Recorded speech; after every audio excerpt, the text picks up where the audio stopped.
প্রবাসী ভাইয়েরা, ওদের এক ফোঁটা চোখের পানি যখন পড়ে আল্লাহর আরশও কেঁপে ওঠে, ওরা মজলুম হয়ে যায়, তারা আপনজন সব ছেড়ে চলে গেছে।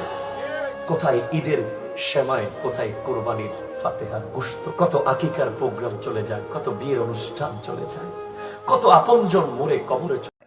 আমরা চাইলেই রোজা পালন করা অবস্থায় যা মনে চায় তা করতে পারি না।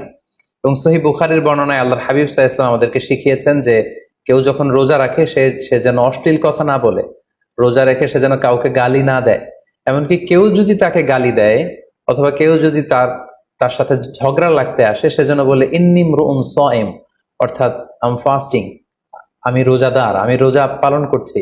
রোজা পালন করা অবস্থায় আমার পক্ষে অশ্লীল কথা বলা, ঝগড়া করা, কোনো বাক বিতণ্ডায় জড়ানো সম্ভব না। তার মানে এই সিয়াম পালনের মধ্যে দিয়ে সংযম যে ব্যাপারটা, এই ব্যাপারটা আমাদের আয়ত্তে চলে আসে। আমরা এই সিয়াম